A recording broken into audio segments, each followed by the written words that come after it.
SMK Syafi'i Akrom Kota Pekalongan adalah sekolah swasta di bawah Yayasan Pendidikan Ma'arif NU Kota Pekalongan. Sebagai salah satu sekolah yang terletak di kawasan industri kawasan menengah. Dan sebagai sekolah vokasi, maka peserta didik dipersiapkan untuk bisa bekerja, melanjutkan dan wirausaha. Maka peserta didik kita bekali supaya bisa masuk ke 3 tujuan tersebut. Dalam proses pembelajaran yang sudah dijalani ada beberapa hal yang menjadi permasalahan, yaitu, rendahnya motivasi belajar peserta didik, rendahnya tingkat kehadiran dan tingginya angka siswa yang pindah atau berhenti.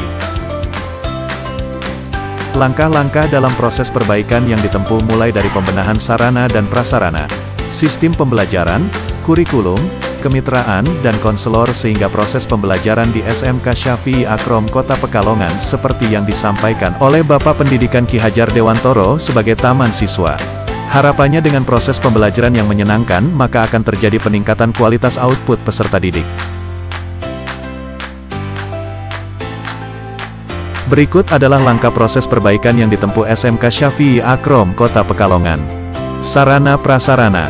Pembenahan sarana prasarana sehingga semboyan kita bahwa SMK Syafi'i Akrom Kota Pekalongan adalah rumah kedua bagi siswa, maka langkah-langkah yang sudah kita lakukan adalah melengkapi peralatan praktek, membuat taman-taman untuk pembelajaran di luar kelas dan menciptakan budaya dan lingkungan industri di sekolah.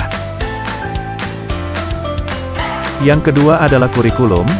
Kurikulum adalah ruh dari proses pendidikan, maka perlu modifikasi kurikulum sehingga proses pembelajaran tidak lagi sebuah hal yang menakutkan bagi peserta didik. Dalam hal ini yang sudah diterapkan adalah pembelajaran berbasis proyek, sinkronisasi kurikulum, blended learning antar beberapa mata pelajaran, peniadaan pekerjaan rumah yang bersifat individual, dan peniadaan sistem perangkingan. Yang ketiga adalah kemitraan. Sebagai sekolah vokasi maka SMK Syafi'i Akrom Kota Pekalongan harus menjalin kemitraan dengan industri.